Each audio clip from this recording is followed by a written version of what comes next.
Welcome, everybody. We're so thankful that y'all could join us today.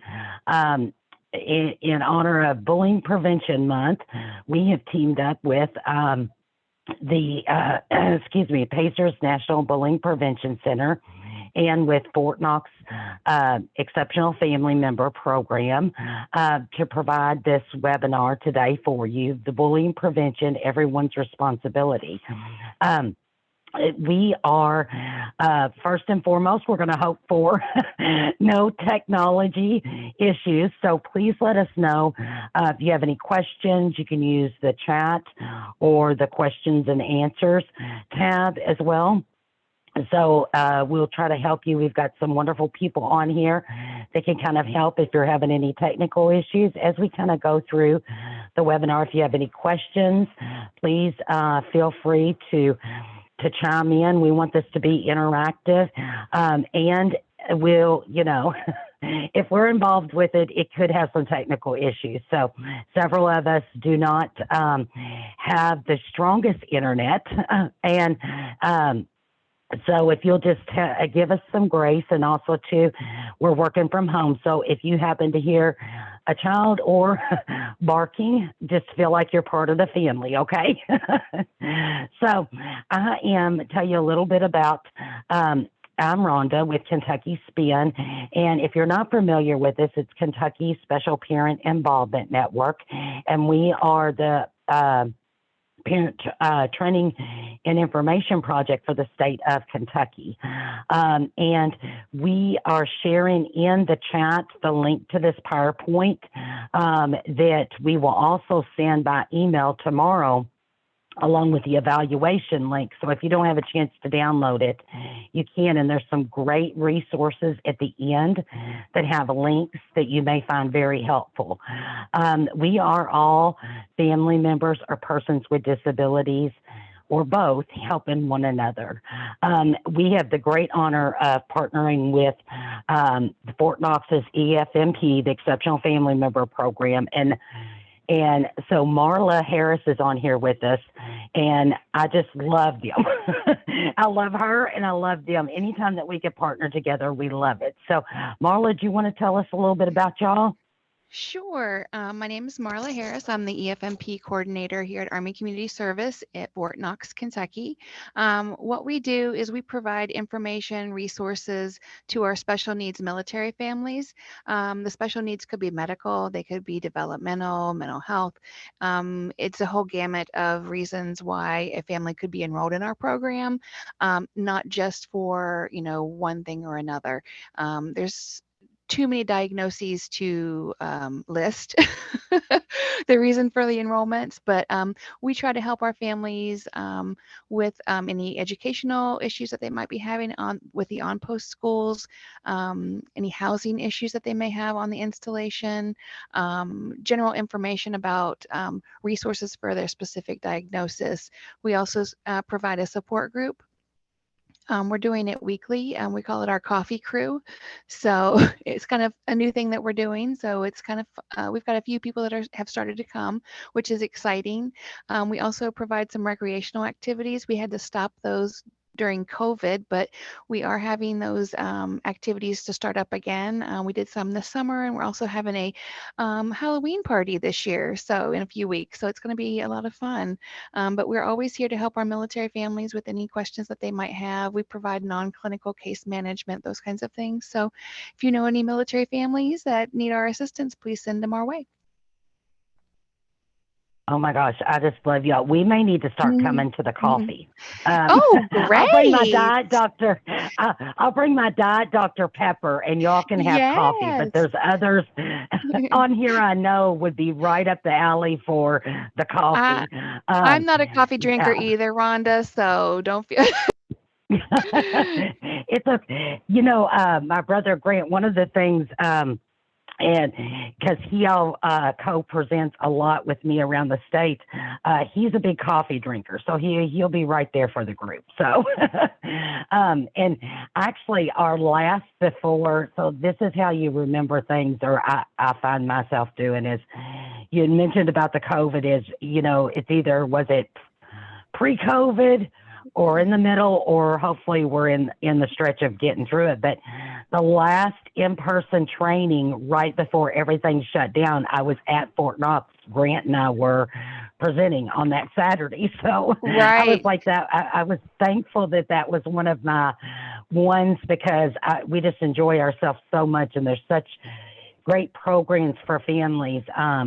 Right. And we, Ears we love get, all the information that you guys have to offer to our families. It's great.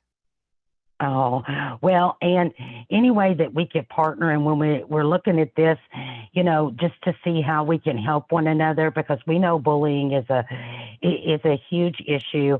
And, there are ways that we can all help, no matter who you are.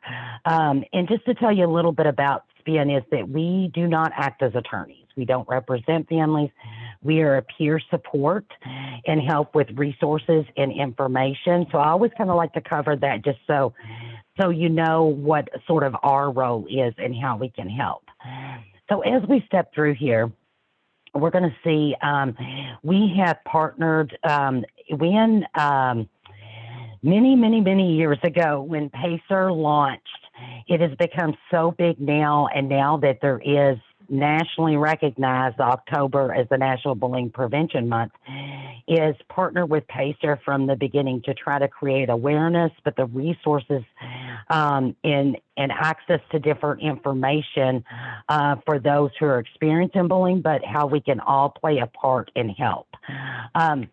We're going to look at, I believe here on the next one is the sort of, well, before we get ready to do that, is that one of the days, Unity Day, wearing orange. And I love that it's about the kindness, acceptance, and inclusion, because we know as individuals with disabilities and family members that inclusion is so important. And many times individuals with disabilities or their siblings or someone related to them in their immediate family can be bullied just because of that disability even more.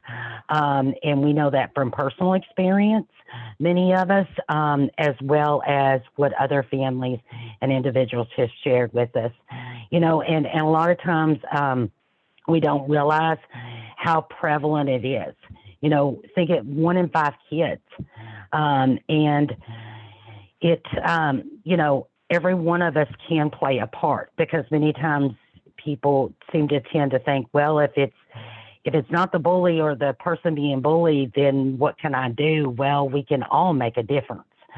So we're going to talk about here coming up is maybe some of the things that we can do. And there are the different websites that you can access here for teens. The main, these are all through PACER, the Teens Against Bullying, Kids Against Bullying. They have developed a lot of resources, and many of them will be shared, the links at the end of this presentation, that can really help and shows how we can all help. And really looking at is everyone having a voice and being included through this. Now, on the next, we're going to kind of look at the dynamics of bullying, right? And what can parents do? And not just parents, but individuals. What can students do? What can the community do? And then we're going to talk about, we'll have some action steps there, but we're going to talk about some things very specific for parents of children with disabilities, because there are some laws in place, especially if it's the bullying could be the discrimination based upon the bullying is due to the disability. So there are some other things that we'll cover there, and of course the resources that you can access and link to help. Everybody just kind of chime in and let us know where you're joining, how your day's been, and where you're joining from today. So we're going to really define bullying, common views about it, who bullies, and who is targeted by bullying. Now, when we think of bullying, we think of, here on the next slide, we're going to see here, the thing I think is so important Oh, we got Pikeville joining us. I hope y'all are doing good down there and staying safe and that everybody's doing good. And we want to look at, because the critical thing here is for children to know that if the behavior hurts or harms them, now this is the important part, if it hurts or harms them, not that we see if we think it would hurt them, right? Because everybody's different. Is if they feel that, if there is an emotional or physical harm that they're experiencing. And that's not just, you know, a lot of times we may think of bullying as just physical, right? But it's not. And really, quite frankly, that sometimes the emotional part of it, it doesn't go away, and it will always stay with you. And if they're having a hard time defending themselves, it's bullying. Now, what you may view as bullying, they may not. Well, we got Davis County joining us too. Welcome. The critical thing to keep in mind here is if it hurts or harms them. And that's what's really important. And really looking at, we're going to look at here next on here, sort of bullying versus conflict, right? So sometimes it is very helpful to figure out, well, is it just conflict between children? And you all know too, as adults, there are many adults that bully. So think of it this way. If you're trying to differentiate if it's bullying or conflict, when it's conflict, is it more balanced? And is there sort of self-monitoring of your behavior, right? And generally stops if you feel and realize that you're hurting someone, right? Now, when it's bullying, it is you continue the behavior when you realize it's hurting someone.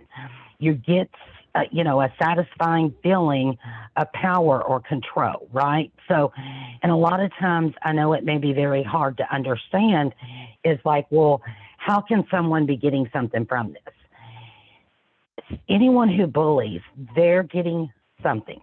Now, it's not in a positive way, right? It's not what we want, but there is something that they're gaining from it. So we've got to figure out what it is. And many times you see that when the bullying occurs, it's because they're trying to make up for something else. Not that makes it right or anything, but really differentiating if it's conflict or bullying is going to help a lot. Now, when we look at here next, the impacts, I mean, 3 huge impacts. Education, you know, if the bullying is at school or associated with school is, you know, if you're being bullied, you know, children who are bullied do not want to go to school. And it's, even if you do go to school, there's always that fear. You're not able to really learn because you, I mean, and this isn't a technical term, but you're emotionally tore up, right? So even if you are physically present there, and you know, it can greatly affect your education or participation, whether it's in school or anything that you do. Think of it this way too: if you've ever had, as an adult, someone bully you in the workforce, it makes it very hard for you to do your job. Health, it physically can affect you, and emotionally. My twin sister, my twin sister and I both had experienced different bullying and stuff, and my brother Grant had too. But, you know, Grant and I often share many times that even though we were, it affects us much more. My twin sister Robin, who had a severe learning disability and as an adult was diagnosed bipolar, she's our special angel in heaven now. She experienced, it never left her, even as an adult.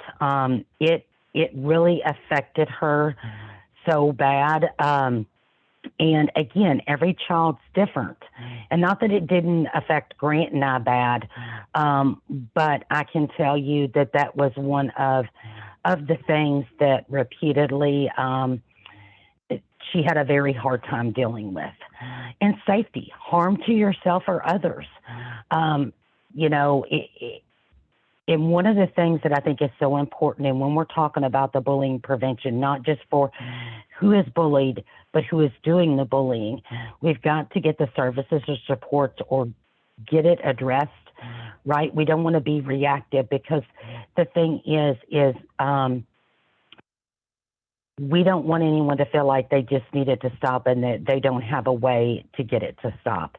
And so when we work together, and again, when we talk about this, if anyone, because if you've been through different things, it could be emotionally, it could, you know, be traumatizing to talk through. So please keep in mind, step away if you need to as we talk about this, because I know it can be very difficult at times, and we want to be very conscious of that.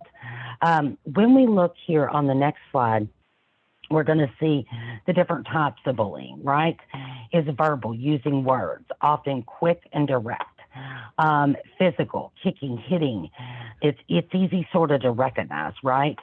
The emotional and the social may not be as easy to recognize or for others to see, but it is very detrimental to anyone who's experienced it.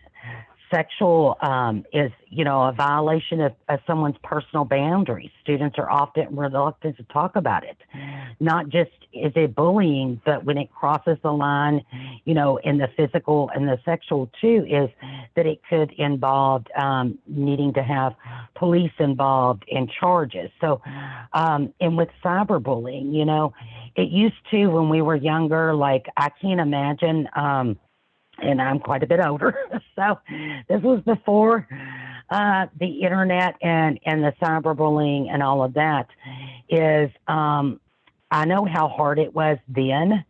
I can't imagine now, and being a mom of a 17-year-old, it is something that is always at the forefront of my mind. You know, all of the different avenues that maybe that you could experience it and that it could occur, it makes it very hard. And many times you may find multiple of these. It may be verbal, in person at school, but then they carry it on to cyber as well. So it could be a mixture of these different things. And many times, what I always find on this is when someone bullies, they're very smart. They're very smart because most of the times other people don't see it, right? If you all remember back, I don't know, it's been several years back, there was a video that went viral about a boy who just sort of went off. Well, everybody was calling this boy a bully. No one had the true picture. He actually was the child that was being bullied, and he just broke. He could not take it anymore. So what everyone else saw was the video that went viral of him lashing back out to defend himself, right? And there's different ways we're going to talk about here, you know, about working with our children and with one another on ways to handle. But sometimes, because if you experience the bullying, you can only take so much, right? And so sometimes typically the one that gets caught is the one trying to stop it, right? And so as we kind of step through here, there'll be some things that we kind of discuss. But it's very important to keep in mind. And a lot of people, you know, I think back of, even as an adult, some of the people who have maybe bullied more so emotionally, boy, they are master manipulators, right? Like no one else can tell it at all, but you know, and if they are doing it to you, then it is, again, very calculated. So we're going to look here, and we're going to play a video here, just a short video, and Amber is helping me with everything because y'all did not want to rely on my internet today. He's going to talk about here the cyberbullying. The phenomenon of electronic aggression, or cyberbullying as it tends to get called, is something that's really terrifying to a lot of kids and a lot of parents. Because as awful as in-school bullying is, a kid can at least know that when they go home, the bullying will stop. With electronic aggression, the bullying never stops. It happens 24/7. So a lot of parents are wondering what they can do about it. And the fact is, you can't make the technology go away. So what we have to do is teach young people responsible use. Something happens when kids get behind a computer screen when they engage in behaviors that they would never engage in face-to-face. What we need to help them understand is the impact of those behaviors, which is just as negative when it happens online as when it happens face-to-face. The fact of the matter is, most kids think what happens online stays online, sort of like what happens in Vegas stays in Vegas. But they don't understand that that isn't the case. So teaching your kid responsible use is critical. Knowing where your kid is critical. Does your kid have a Facebook or MySpace profile? The fact is, we would never let our kids run around on the weekends and have no idea where they are. Why do we let them run around online and have no idea where they are? And finally, for a lot of parents, they're really afraid because they don't understand the technology as well as their kids. Well, guess what? You're never going to understand the technology as good as your kids because they've grown up with it. That should not be a problem. The real issue here is not technology, it is communication. And if you have a good relationship with your kids and you could talk to them about appropriate versus inappropriate behavior, you can easily translate that to appropriate versus inappropriate online behavior. So don't worry if you don't know how to set privacy controls on Facebook. Lord knows I don't. But I know how to talk to kids. If you know how to do that, you're going to be okay.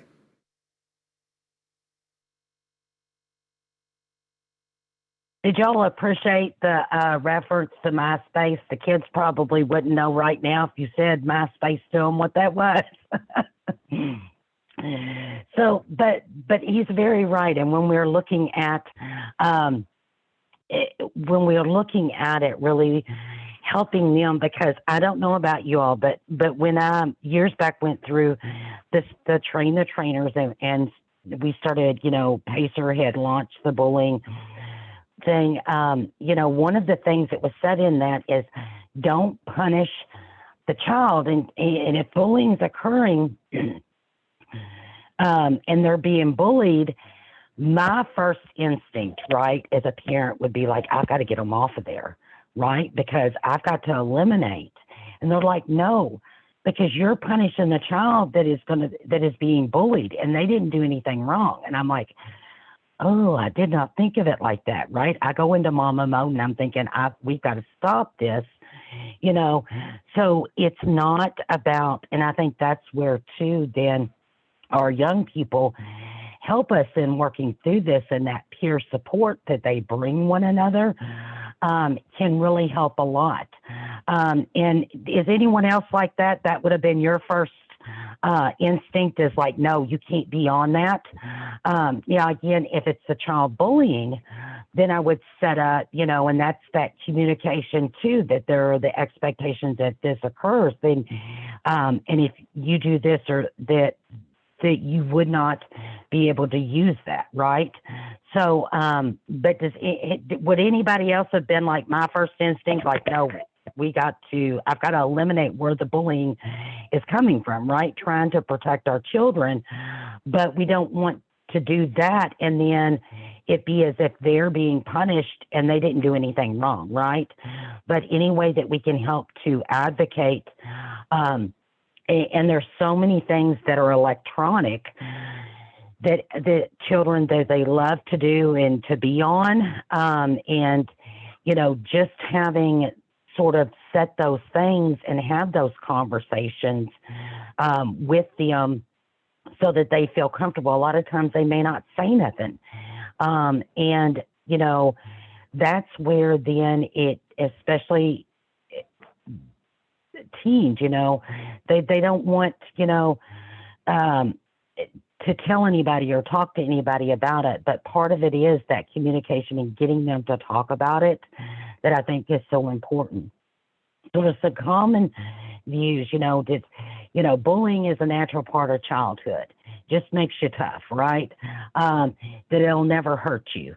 And, some people deserve to be bullied. Well, that's not true. And these are, that it's going to be tattling. It's only teasing. It's really nothing.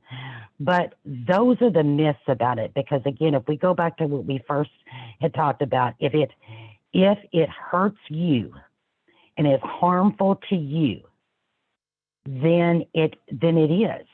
And really looking at, because everybody is different in their views that they see on it. And I think part of bullying prevention and recognizing it is that getting everyone to understand you may not have felt like it was bullying to you, but it may feel like bullying to me. And there is importance in that, and how then we work together. Has any of you all ever heard, well, that's just the good old boys club. That's how they, just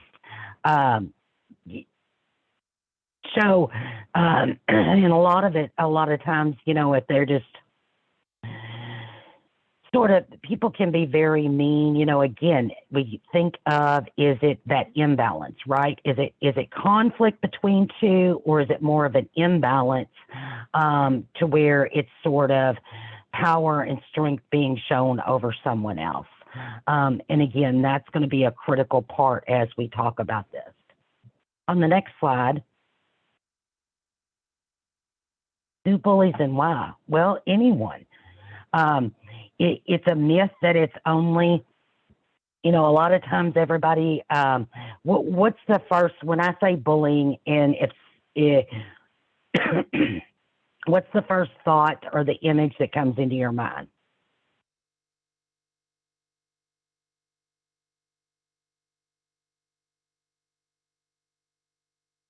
Of who would bully, or,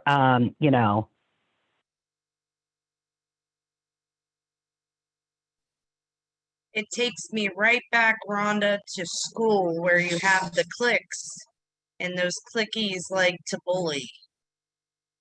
Yes. And I love this, Josie. Thank you. Yes, big, angry, mean kid, right? You think of, and you know what? Many times it may not be the big kid, the big angry kid. You know what I'm saying? That, so really, it is anybody, any size, any age, any gender. And,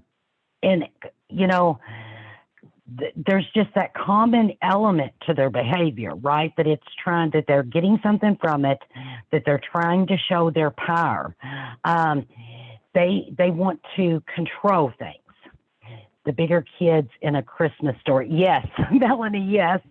Yes, in the cliques, yes, it is a lot of times. But you'll also find that, yes, it is the cliques, but sometimes it is the person who may not have, a lot of times, any friends. And, this is the only way that they can have control. And not that makes it right to do the bullying, but many people who bully have been bullied. And that example has been set for them, and that's the only way they can control things. They couldn't control what was happening to them, so they may bully as well. Here on the next one, we're going to see here that who's targeted by it. Well, there's no typical profile anyone can, but there are some common characteristics.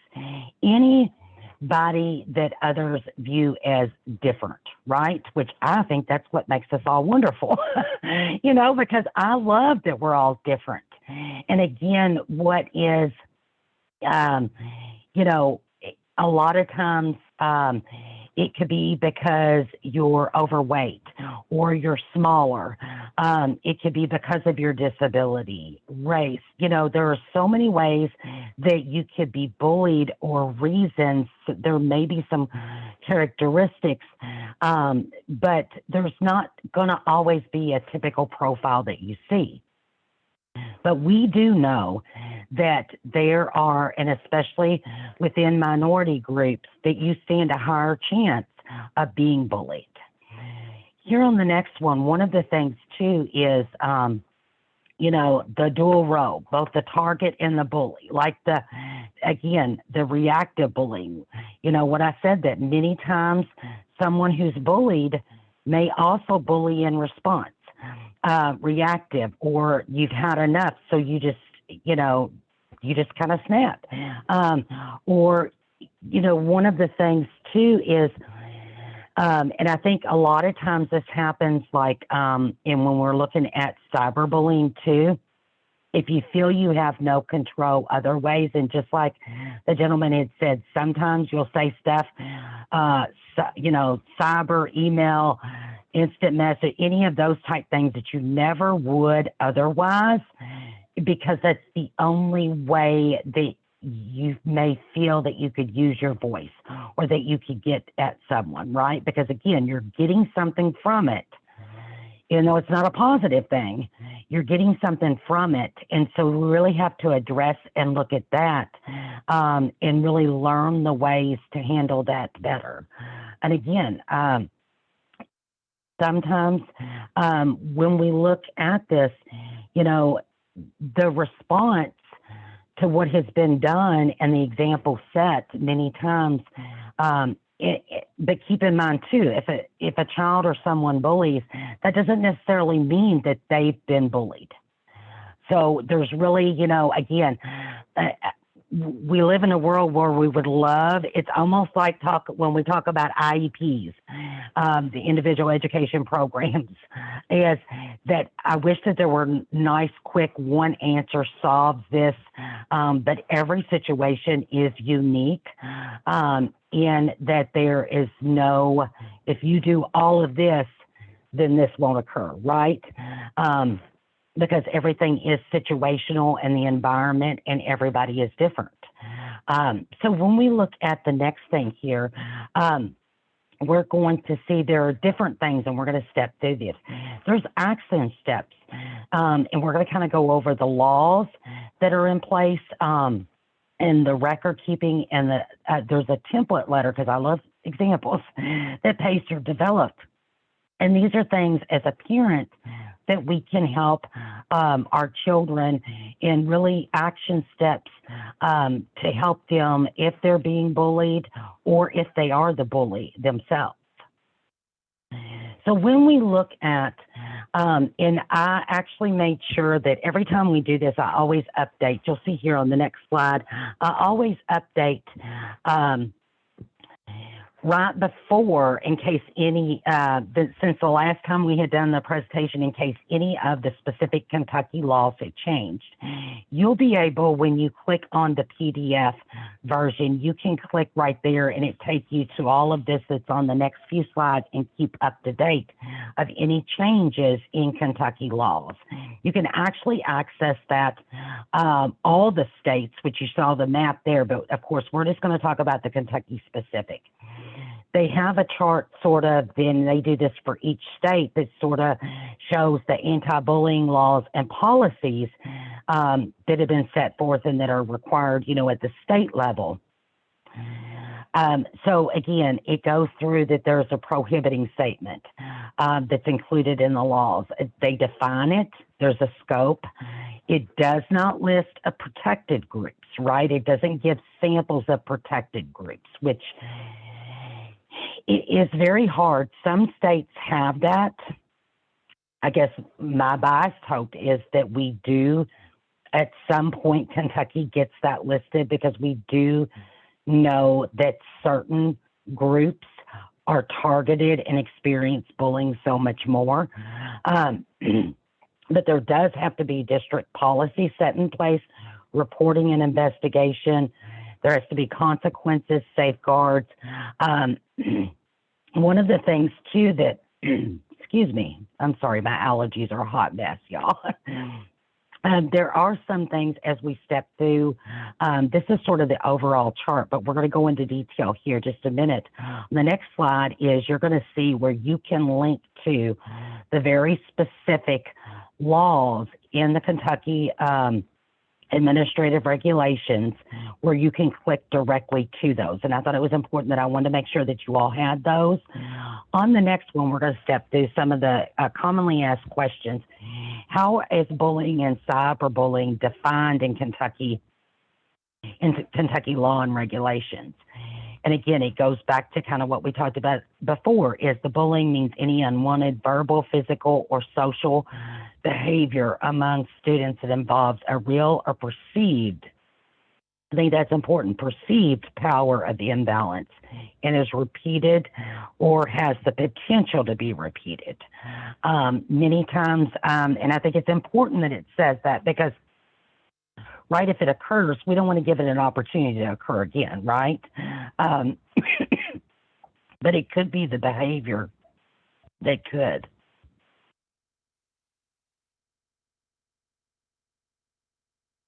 I'm sorry, I had to get a drink. And it disrupts their education process. And when we look at this, this part, because there have been some updates since this all started, years back. And like I said, every time I go to pull stuff to get the most updated, this second one here actually changed over the years. It used to be that Kentucky's anti-bullying laws and regulations did not cover cyberbullying that occurs off campus. It now does. And it would be considered harassing communication. So that's huge, because we know that, again, it's not anymore just on the bathroom walls at school, right? It follows us home. It's everywhere we go. And so I think that is very important for Kentucky that is there. Now, on the next one, is that, the requirements of the schools to prevent and respond to bullying behavior. So each district has to put very specific language in place of what is acceptable behavior and discipline that would prevent bullying, their code of conduct. And it would be in the state regulation, it requires them to have those things in place. Now, you may see it look a little different depending upon your district's discipline and behavior policies and procedures, but every one of them has to have these things in there, of what would occur, and how that the procedures that they're for it to be investigated and respond to it, right? The complaints, because we don't want in strategies or methods for protecting students from retaliation from reporting it as well. It's really important to know, especially if bullying is occurring. The first thing I want to know is, what is the district policies and procedures for behavior, the codes of conduct for the district say? It would be very helpful to know. On the next one here, you'll see that, again, it doesn't include for specific groups under Kentucky anti-bullying laws or regulations. But keep in mind, if you receive federal funding, and all Kentucky public school districts do, it could be a civil rights violation, because if they're being bullied because of their disability, that would have to do with the civil rights. That would also help there.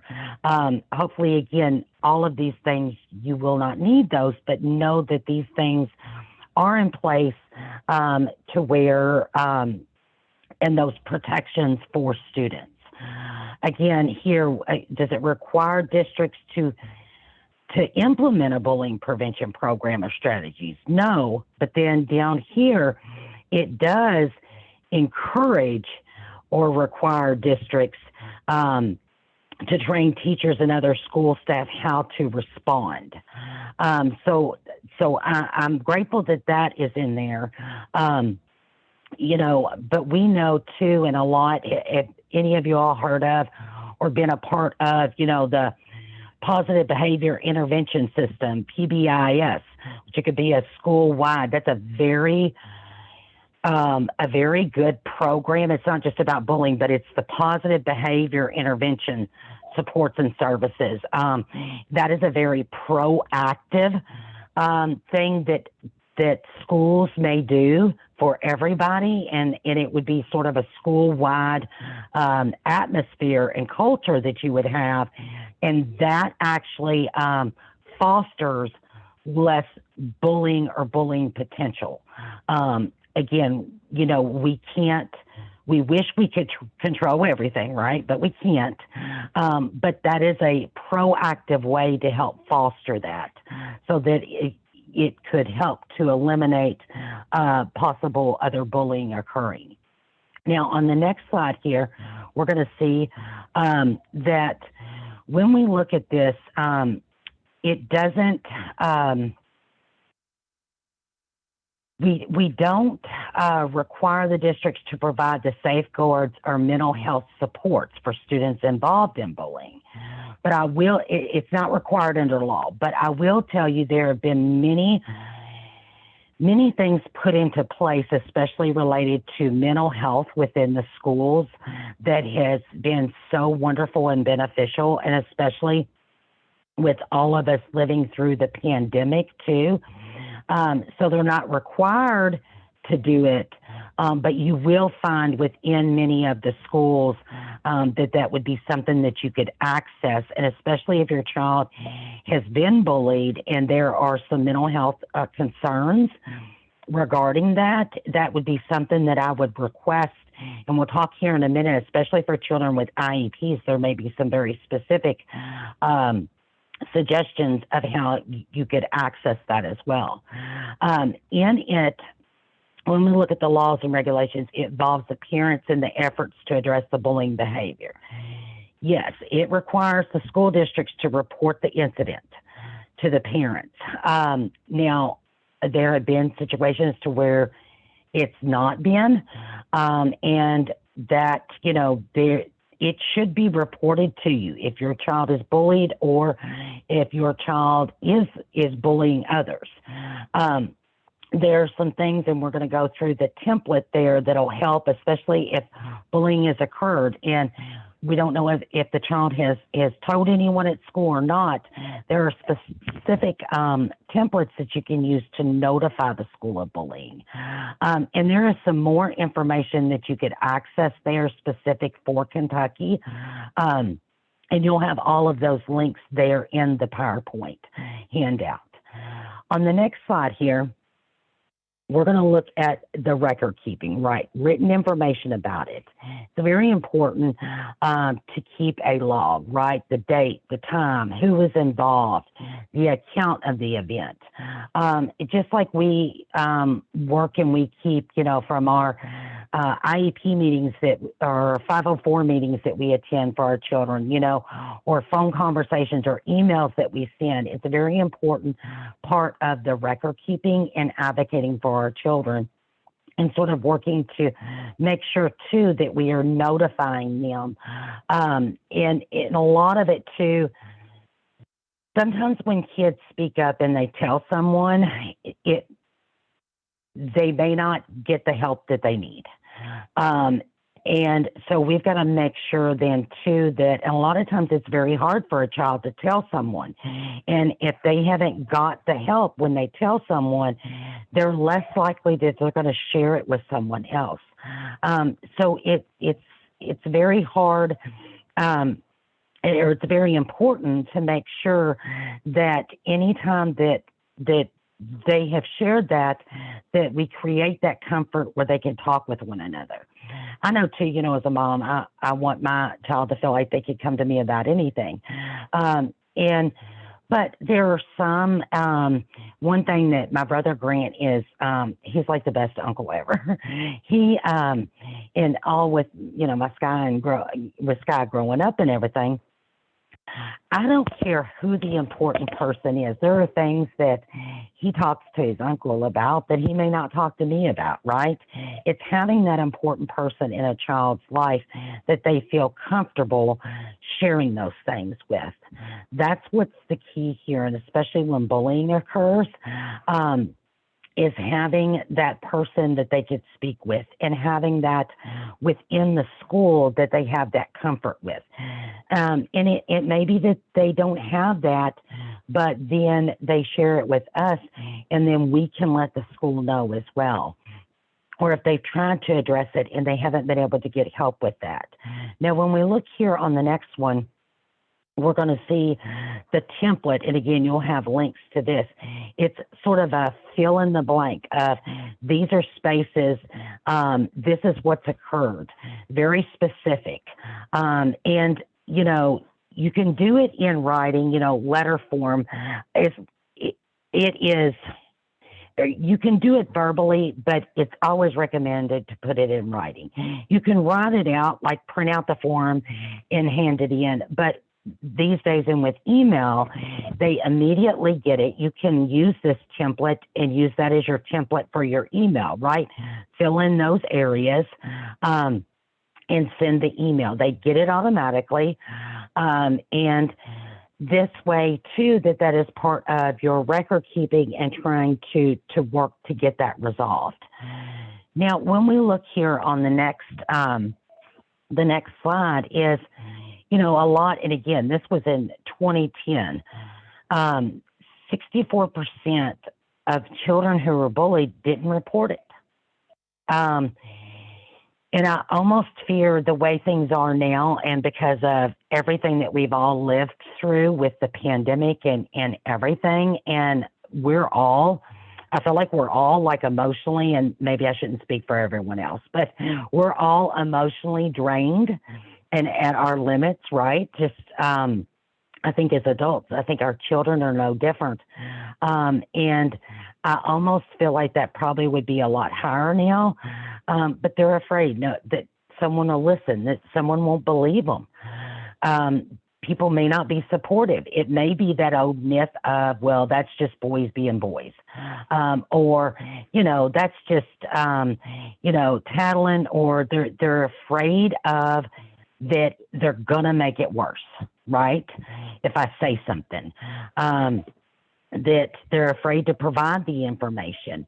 We've had some children who don't want to tell because they don't want to get the person in trouble. Like their worry is the other person, but there is no reason for them to not, and that's when working with one another and helping one another that we empower. And that's why it's not just the bully, and it's not just the person being bullied. It's everybody playing a part, because we all can make a difference. And sometimes, a lot of times, I don't know if y'all are like me, but being a mom and being around children, you know, a lot and growing up and stuff, but is that most of the time, they're not going to talk to you when you ask, how was this, right? They're going to share those things with you when you least expect it, and it will come out of nowhere. It may not be right when it happens, but they share it. But how we react to that really is going to set the stage for building that relationship, and so that they do have that comfort to share. And they're afraid that, you know, they don't know what could be done, because in their mind, and as they're living through it, nothing will stop it, right? They may have tried different things themselves, but it hasn't worked. Has anyone else ever felt or know of people who have felt that way? What would you say, outside of the reasons listed here, what would be a reason that they don't report it?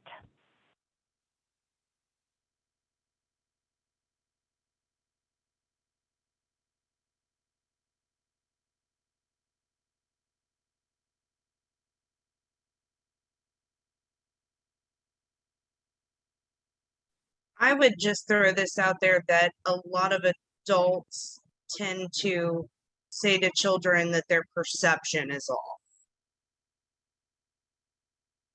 And the kids then question themselves. Absolutely, and I'm so glad you brought that up, because that is one of the things too that, you know, or will be like, oh, you may have misunderstood. Oh, and maybe they might be afraid they would be blamed for the cause or brought it on themselves. Exactly. Exactly. Because when you're in that, the fear of the ridicule from peers, absolutely. Absolutely. Those are huge because when you're being bullied and that power is being used over you, it may not be rational thoughts, but you start believing what people say, right? You start believing and you think, okay, well, this is just how my life's going to be. And you really don't see, you know, I think back now, being older, I wish I was the size that I thought I was when I thought I was huge. Right? Because I would be made, because with being a twin, I was always made fun of because, you know, okay, because I was the big one, right? And so, and when we moved from the country, it was horrible. When we moved from the country to the city and that went to the school, I mean, all of these boys starting fights with us. And this was like in middle school, like it was like ridiculous. But they would make fun of because we, you know, that they would say that we were stupid, that we were, you know, from the country, we didn't know anything. And then they would pick at Robin's disability, at Grant's physical disability, and it would just be, you know, and my weight and different stuff. And it was like this constant combination of stuff that you just can't see any end to it and that no one can help you. And a lot of times too, and like you all had said earlier, that it's people playing into it, sort of that, the clique, right? If others, so this is where, exactly like you're saying here, ridicule from the peers is that also other peers playing a role in it. I've had this happen to me as an adult many times in different situations where one person is having there's an imbalance where one person is sort of demeaning to you, the others jump on board, and then it becomes like an acceptable thing. And it almost makes you question, like, am I just too sensitive, or am I seeing this the way it's actually occurring, right? It causes you to question things. And depending upon, you know, like Amber had said, when you tell someone, what did they say? Oh, well, you must have misunderstood, or is that really what, you know, did you see that exactly right? So many times we are trying to think the best of others, but we need to take it as our children give us. And again, go back to the important part of how did it make them feel? Not how we would have viewed it, how we view it from our angle, but how did it make them feel? Here on the next slide, we're going to kind of talk about some things, you know, fear of overreaction, feeling that they're being judged, you know, feeling ashamed, responsible, think it does no good, and that they wouldn't be protected, that it's not, you know, a macho thing to do, that adults just don't care. You know, many times, and there have been some situations to where the adults to children are bullying. And when a child then bullies them back, then that's where the problem occurs. Not that they should have handled it that way, but it was that reactive bullying. You know, I think of it this way too. There are many adults that bully children, and it's an acceptable thing. And we wonder why. And it's not necessarily always it's in those ways, right, that many times I see it in those ways of that it is that manipulation where others may not know what you're saying, but you know what they're doing, and they're specifically targeting you for it when it was no one else that was sitting there. So there are different things like that that occur. And so we got to think, if that's what's occurring for our children, they may be experiencing the bullying other students. They may have a fear of telling anyone because, again, they don't think that they'll do anything. It doesn't do any good. And they may also be being bullied by the adults that are in their life as well.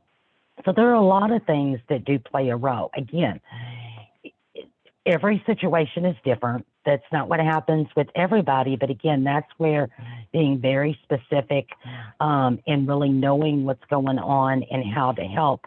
But again, valuing what the child feels and what's occurring and listening.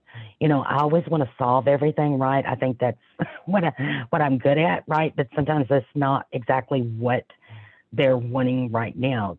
First, they're probably wanting someone to understand and listen to them. So we can't go right into fix-it mode. Not that we're not going to help to try to get it to where we help them, but we can't go and skip the step of hearing them and the importance of that and them sharing that. Does that make sense? On the next one, and again, I overanalyze everything. So when, you know, reactions to avoid, again, how many of you all grew up and heard this is that I always taught when I was, you know, growing up, I was little, you don't ever start a fight, but you better finish it. Was anybody else ever told that? And not that they not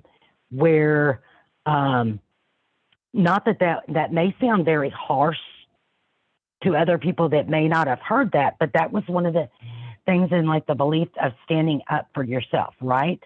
And it wasn't that when I was told that they were trying to be cruel to me, right? But we can't tell our children to stand up to the bully because that could cause even more issues. Yes, my grandmother had that mentality that you needed to take up for yourself to make the bullying stop. Yes, yeah, that is like an unwritten rule, right? And I do think that there are aspects that is helpful to that, right? So it's trying to find yourself and knowing your importance and standing up for yourself and what's right, right? But we can't, if they are being bullied and targeted, we can't expect them just to stand up and that to work, right? Because the person bullying knows that they have hit that nerve, right? And that they are targeting them for whatever reason it is, and it's already imbalanced. So them standing up to is not going to help things get better. Telling your children to ignore it or avoid the bully, right? Well, so here's the thing is that, okay, is, you know, because that would be my first thing is, okay, well, how can you not be around them, right? Just like if there's the cyberbullying going on, if there's social media, my first instinct would have been to completely, no, you can't use that app. Or you can't be on that, right? Well, that's not going to help things, and that's punishing them, right? So you don't want to keep them from things that they should be able to do because it's not their fault if they're being bullied. And ignoring it doesn't help it get any better, right? They're going to Rhonda, can I throw on. something in? Please. So, you know, thinking about my own son and his, you know, disability, he has autism. And when it comes to bullying, I think as parents too, we need to be very aware of the realities too. You know, when some of these old sayings that did go around to stand up to the bully, and you have to be very cautious when having conversations with children who have disabilities, because it may, you know, not that I'm saying this happens in all school systems, but potentially come back to that child simply because they have that disability. So being just very cautious too. Right, and many of the times, the children, remember when I said earlier that, okay, people who bully are very smart, right?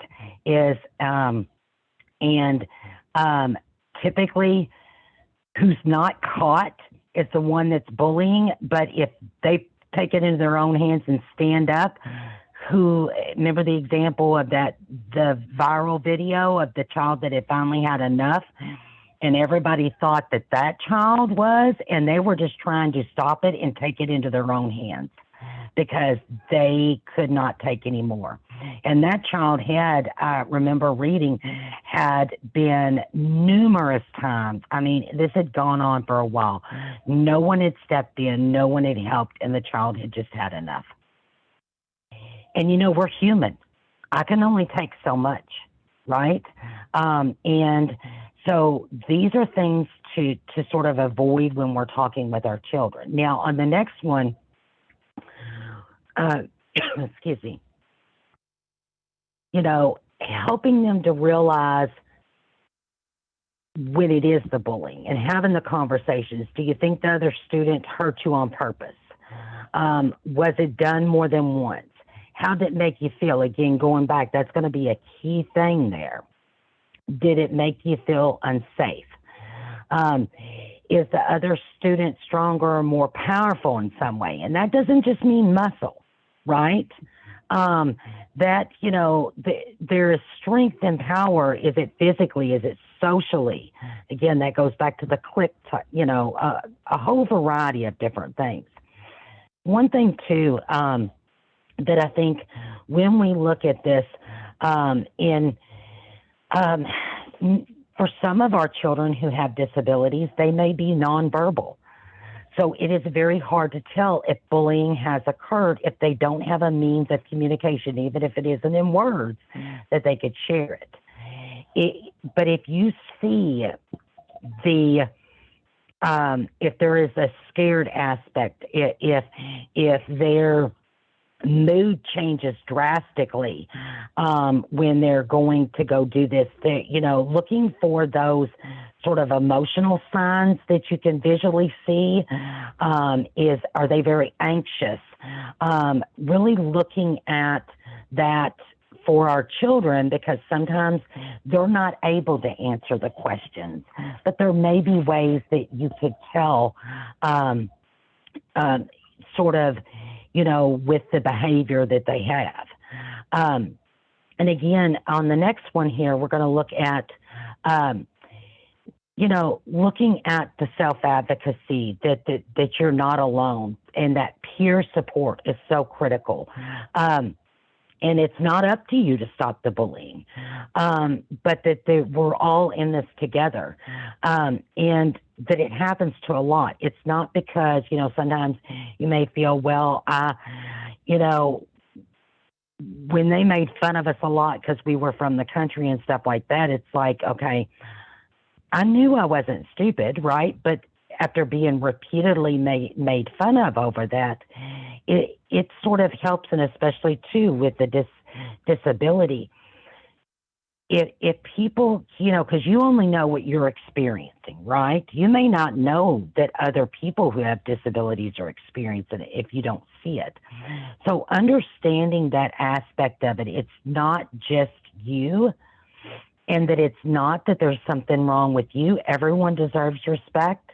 And building those self-advocacy skills, not only for our children who have been bullied or the bully, having the appropriate self-advocacy, because, that's where it could really go wrong if it is that negative and that power that you're wanting to put over someone. Strong, positive self-advocacy skills is also going to help with, the bystanders, right? So a lot of times, most people just think, again, the bully and the one being bullied, but the bystanders, other students, other adults, every one of us can play a role in what is acceptable or what's not. We're going to look at here on the next one, one thing, the right to be safe, having them know that they have the right to not be treated like this, and to expect the adults to keep you safe. And really, the right, when they are bullied, what to do, right? So we may have to help figure out what those things are if it hasn't been explained previously, what those means are so that we get it to where it doesn't occur anymore. On the next slide here, response strategies. Report the situation again. We hope that they will share it with someone else. And sort of response, like move away from the situation, like right when you're in the thick of it, if there's a way to physically move away from the situation, that can sort of help to de-escalate it. And when you're working with the school and going through the school policies and guidelines, what is set forth, and what are the procedures, and making sure everybody understands those to where if it occurred, then what should take place now so that we can help everybody involved. Now, when we look at the next thing here, there's a student action plan that kids can develop, and you'll have the link here to where they come up with their own action plan. And this would be really helpful steps in that you could do with your child, like if there was a bullying situation, sort of stepping through some steps with them, sort of the practicing, right? If this occurs, maybe we could do this. Again, helping them to understand and recognize the bullying, valuing it, but then what are some steps that would be good to practice if this has happened, then we could do this. So sometimes that really helps, because when you're in the thick of things, does anyone else have a hard time thinking, especially when it's a very emotional time, have a hard time thinking what to do or your next step should be, right? If you feel like trapped. And so maybe this will help them so that they know the step that they need to take. And this, again, encourages their self-advocacy. On the next one here, we're going to look at, again, the cyberbullying. Set the cyber safety rules. Know what they're doing online. Again, it's, there's that, especially as they're getting older, because you want them to grow into independent young adults and everything, but keeping in mind, there are some things, I'm just going to tell you honestly, not till my child educated me on them, I had no clue. And I'm like, because here I am, I'm like, you're kidding, right? And he's like, no. And so, having those conversations, because, we may not know the terminology that they're using too, or what that could mean. And that really plays a part. Has anyone else noticed that? Has anyone else had those shock factors as well as being a parent and when you're working with children? My son educates me quite often. Yes, you do, Marla. Okay, thank you. Thank you for not letting me feel alone. And but the great thing is we could talk about the different stuff, and that's what I'm grateful for. My kids educate me daily. Absolutely, right? And look here, I thought I was supposed to be the responsible one. I'm schooled daily by my 9 and 14-year-old, yes. And then we all have to share with one another so that we keep one another up to date, right? Don't tell our personal conversation with our kids, but if there's some like app or like sign, they'll use different words for, I know I sound old, y'all. I know I really do. This is why you can't ask me. They'll use different words, or like, I think they're in code or whatever, but we can help one another know what those mean. But really having that connection and that support system is really going to be helpful too. On the next slide here, we're going to see an action if your child, to take if your child's bullying.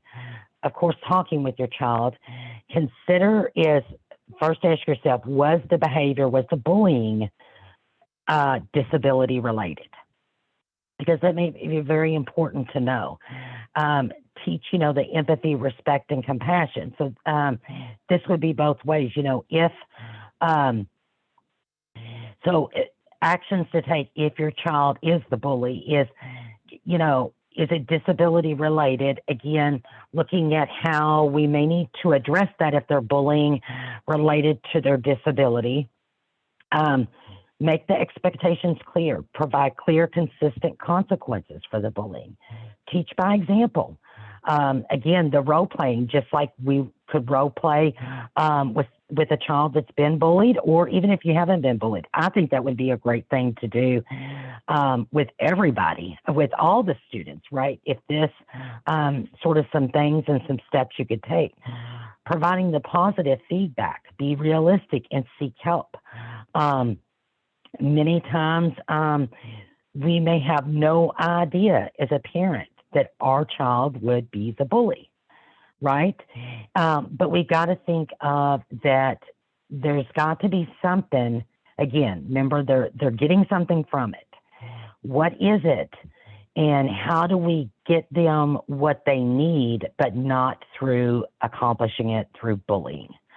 And sometimes that's hard to figure out. And there's probably a lot more things going on that the bullying is the end result that may be taking place. And again, is it reactional bullying that we've talked about? Are they being reactional to what's occurring to them and what they're going through where they may have been bullied themselves as well? On the next slide here, we're going to look at, sort of, again, the bystanders. I'm going to give you all an example. And this was my guy, he was probably, I think he was at earlier elementary school. Well, this wasn't even at school. We were going through, so my brother Grant, Mom, and Sky, we're all going through the Arby's drive-through. And you know how you pull up to the speaker, and it was pretty much getting dark.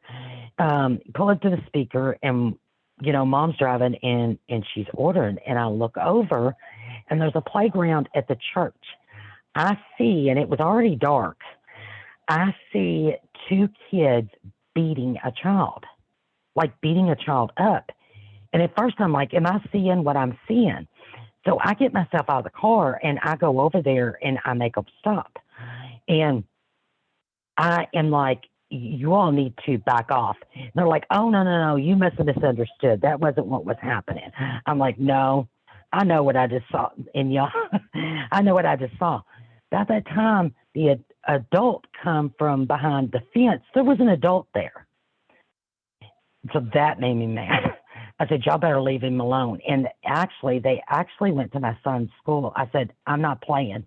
And so I'm not saying I always jump in and do exact. Y'all, I jumped out of that car and it wasn't in the best area that I did that. So wasn't thinking, and my Sky, I didn't think about this though too, because it got it stopped and the kid got away, and but the other two, they knew that they had done wrong, and that so. But I was very disappointed there was an adult that was right there with them that was letting that occur. So I was so mad. I just gave them a look like, oh. So I go get in the car, and so Sky says, so if I see that, is that what I'm supposed to do? I'm like, no, you don't need to be the one to do that. I'm thinking, I would have never thought of this if he didn't say it. I said, no, you need to tell an adult so an adult can take care of things.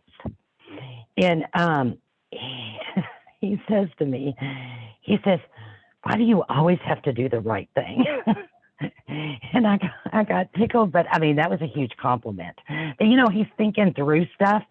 Not that he wouldn't do that for someone, because his first thought was, okay, so if I see that, I need to do that. So if he had not said that, then he would have took it upon himself to have done that. And we don't want children to do that.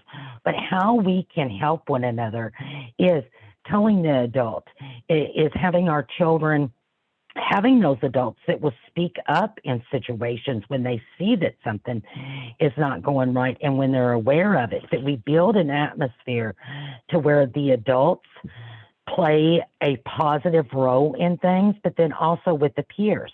Because on this, and when you look at the chart, you see that if someone had someone who spent time with them, they were much less likely that things got better for them who had experienced bullying. If someone talked to them, you know, there was direct correlation to if there were peers who were doing these things, it was less likely, and it actually helped things much better. So bystanders are a critical role.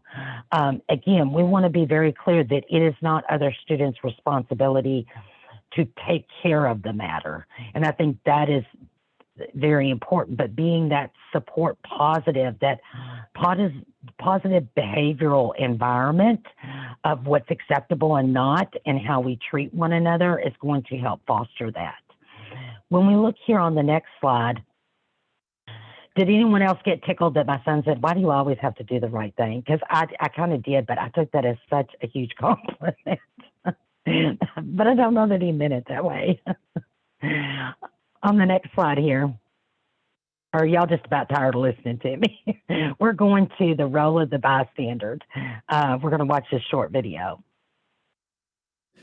The main thing I'd want teenagers to know about bullying is a lot of people will tell you there's nothing you can do to stop it. They are lying to you. Studies show that when a peer intervenes when they see one of their friends getting bullied, in 57% of the cases, the bullying stops in less than 10 seconds. So anyone who tells you there's nothing you can do about it and you can't make a difference, they're flat out wrong. And we've all had times in our life when we felt very alone and like nobody cared about us, and we really remember the person who came through for us at those times. You've got a chance to be that person for somebody who is probably very scared, maybe even terrified, who may go home and even end their own life. Be that kind of friend to someone.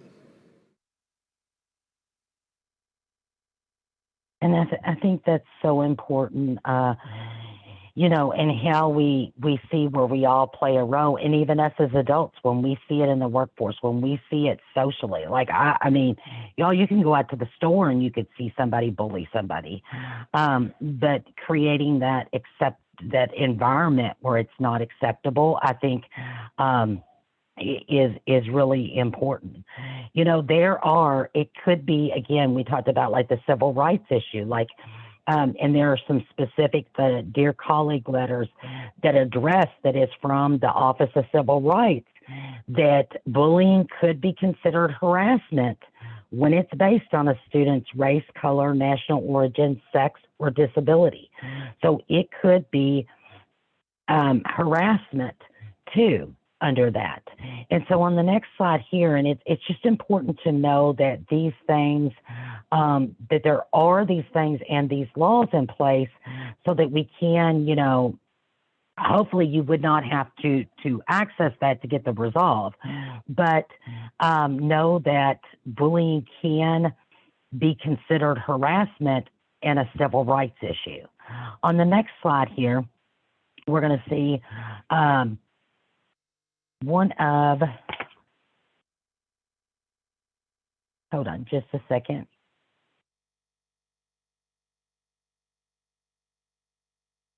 Sorry, we're having a little bit of computer issues here. Just thank you so much. You know, the numbers, there's, you know, the federal laws, the school's duties, knowing the procedures you can use. And one of the things I want to talk about here is we had mentioned about, especially for children who have IEPs in school or 504 plans, it may be that you can, here on the next slide, I believe is the one that we are looking at.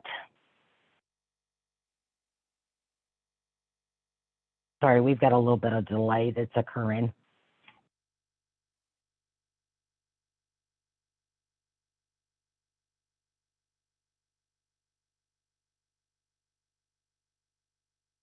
Just bear with me just a moment here.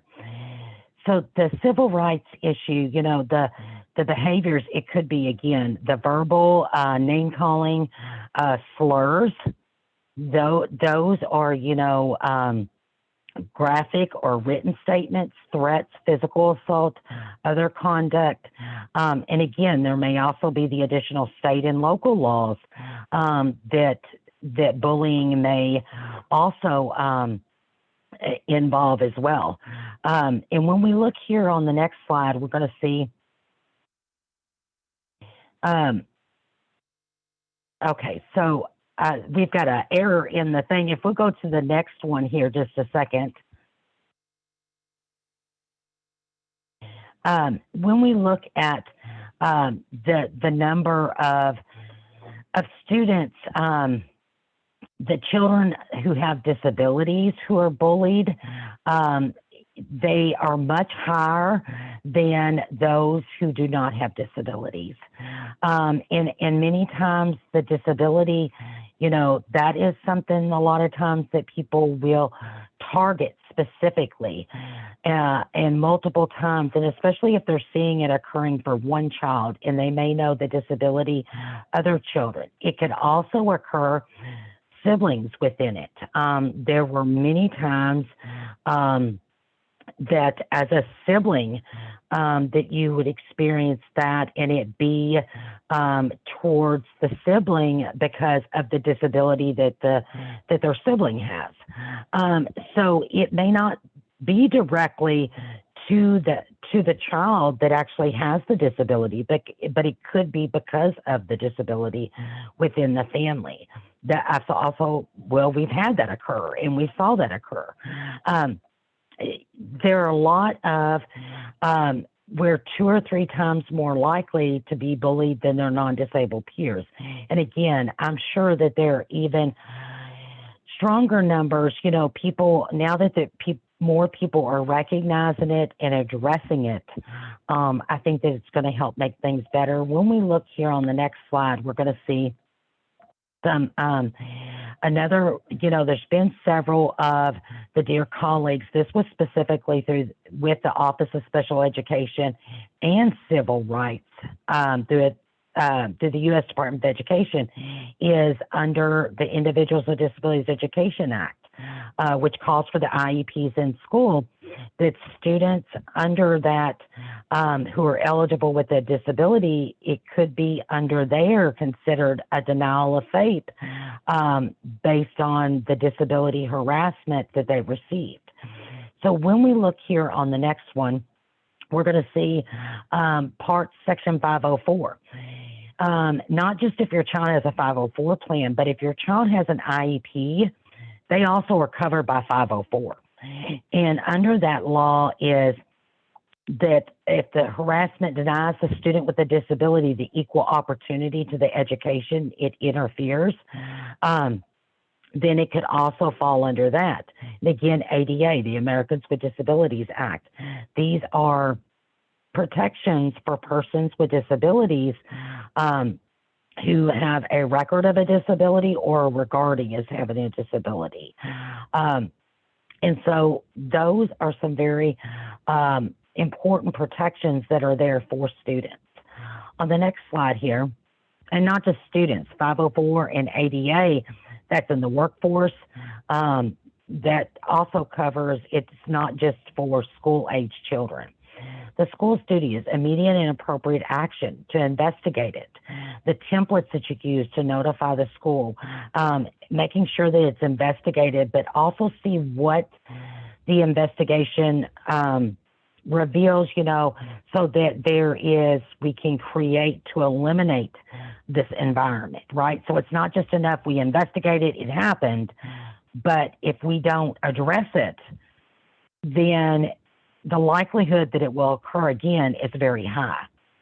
And looking at, too, what does the child that was bullied, what might be some services and supports that they need just because with the fact that they were bullied. And again, too, what do we need to do for the child that was bullying? Yes, holding accountable, but what is going on that is what they feel is appropriate to handle different situations, or appropriate behavior, which it's not. When we go on the next slide here, we're going to see, using the template. Again, we showed the template there. You can use it if the child's on IEP or Section 504, even if they're not,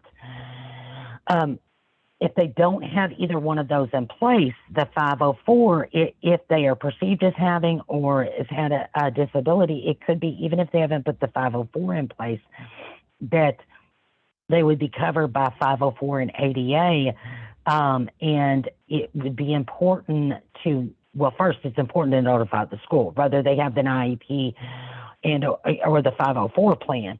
But specifically, too, that you may want to address in the IEP or 504 plan services or supports that the child that was bullied needs. Now, if it's a child who was bullying and they also have an IEP or 504, it probably would be important. Well, it would be important to have a meeting to update to see what can we put in place.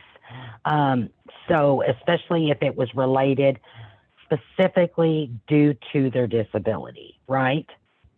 Now, on the next slide here, we're going to see when we use the IEP, we can look at, and again, think of this too, if your child's on a 504, identifying the strategies that could be in there to help just to stop bullying, but also, especially if it's the child who's bullying, to stop the bullying, what may be some of the behavioral supports that they need in place, appropriate ways to handle it. If it's a child that's being bullied, what might be some things that would help first so that they have a way to handle it when it occurs, right? But also, too, what might be some socialization things that could help in building that peer support with one another. Because, again, remember back, the more, things got better for them when they had someone to talk to, when they had that peer support, when they had friends. So what are maybe if they don't have a lot of friends, how can we look at, because again, them being bullied is not their fault, but how can we maybe help to build that peer support under their social and emotional part of their IEP that would help foster some of those skills and some of those friendships that would help to reduce that. Does that make sense? And again, to involve the child. This is their life. It's important that they be a part of it, because what we think might work for them, they're going to be like, no. And especially when you're talking about stuff where it has to do with the bullying and the social aspects, the children need to tell you what would help them. Because first of all, and what they're comfortable with, especially if you've been bullied, there are certain things you're not going to be comfortable with and not. Many times we tend to decide things for children because we think we know best, right? But again, we need to take into account only they know exactly how it made them feel or what would help them. We can help them with suggestions, and I'm not saying not be a part of that, but it's critical that they be the center of it and use those self-advocacy skills to help and to build those things as well. On the next slide here, you're going to see, and I know we're getting close on time, you can file a complaint with the Office of Civil Rights of the Department of Justice. And there are templates that you can get for that. Hopefully you would not have to go to that level, but know that if it was a part of civil rights being violated, that you do have those options available. But I think really reporting it to the school and documenting it, but then also working in partnership to come up with a plan that is going to help and how to get what they need. It's really going to be critical in helping to resolve it so that it doesn't occur anymore and it addresses what did occur, right? Because it's not that we don't want to hold children accountable for their actions, because we do, right? But what are the things that can be done to really help with that? On the next slide here, we're going to see, Again, you can with the Office of Civil Rights, or if a child who has an IEP, it could be a denial of faith under their IEP if it was a part of.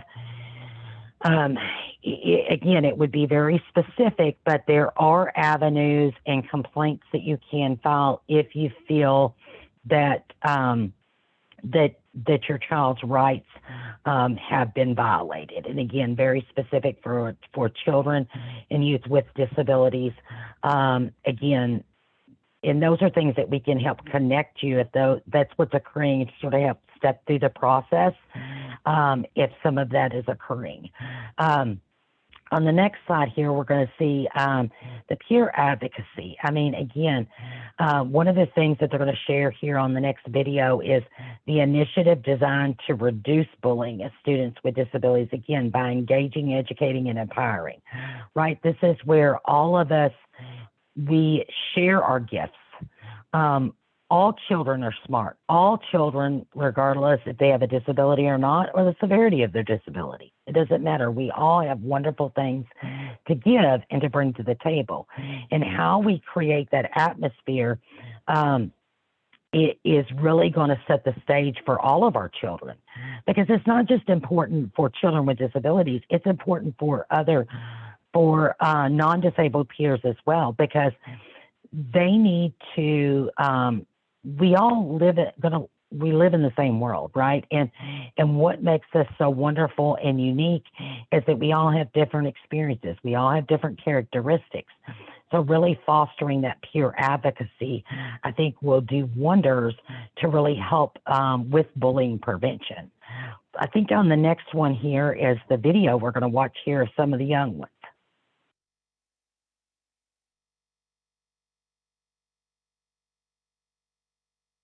Hey, my name is Stefan, and I'm a peer advocate.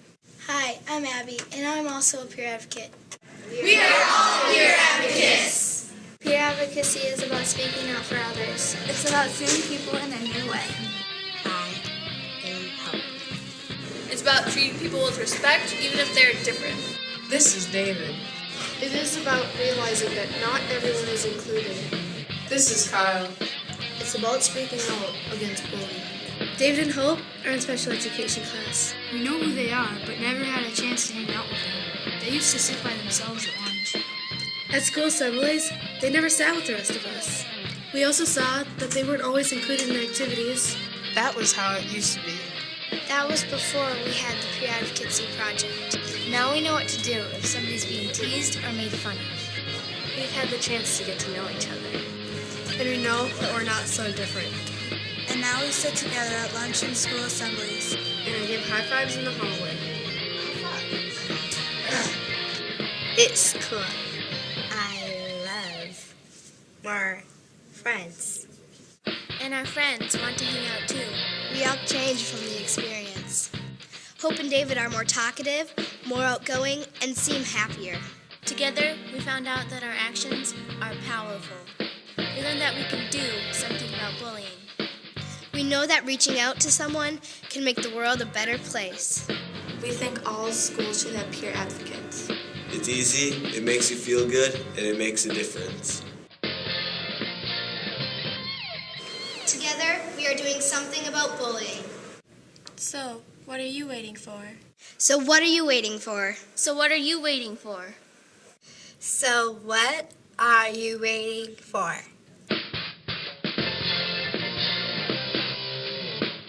I am a peer advocate. I'm a peer advocate. I'm a peer advocate. I'm a peer advocate. I'm a peer advocate. I'm a peer advocate.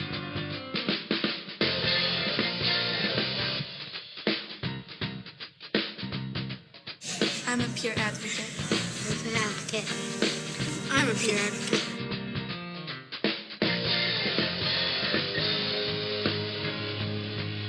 I'm a peer advocate. I'm a peer advocate. I'm a peer advocate. I'm a peer advocate. I'm a peer advocate.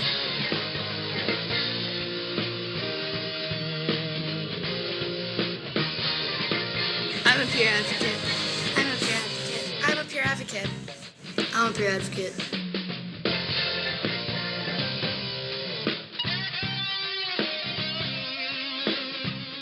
We're peer advocates. I'm a peer advocate.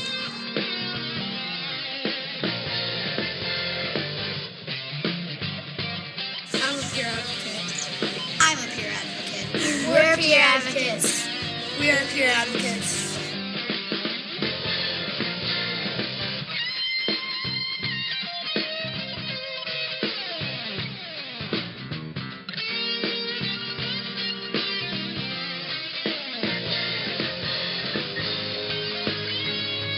Well, and on the next slide here, because I know that we are, that we're getting, we've already went over the time, so I do apologize. But you'll see on the next few slides that there are links to tons of helpful, links to a lot of different resources for teachers, for parents, for students themselves.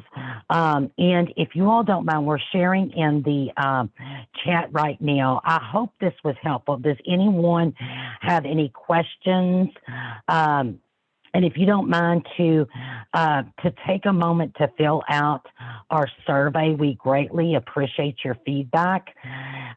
Is there anything that stood out to you that you'd like to share, or do you have any questions that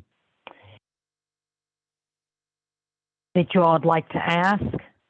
And the link I just shared is in the chat is for our survey. Was this helpful to you all? Rhonda, this is Marla. Can you hear me? Yes. Oh, yes, okay. please. Just making sure, just making sure. I just want to say it was great information. And I would like to know if there's going to be a link to the recorded training that we can share with people that weren't able to attend today. Yes, actually, we have to get that because it is being recorded. We do have to get that accurately closed captioned before it's on our YouTube. But as soon as it is, we will share that with you, and it'll be on our YouTube channel, our website, and through our e-news. So if you all aren't connected with our e-news, we always share those as well through that. So it will, but now it's going to take a little bit to get it closed captioned. So it won't be like tomorrow or next week. Gotcha. Thank you so much. Oh, thank you. Yes, it was helpful. Oh, thank you. Well, and you all let us know how we can help and reach out. We've got some awesome upcoming events. I'll actually make sure it's included in the follow-up email you'll get tomorrow. We've got several different trainings that are coming up specific for special education. And I'll make sure that I put those in there. But thank you all so much for joining us, and we greatly appreciate you. Y'all have a great day now, okay?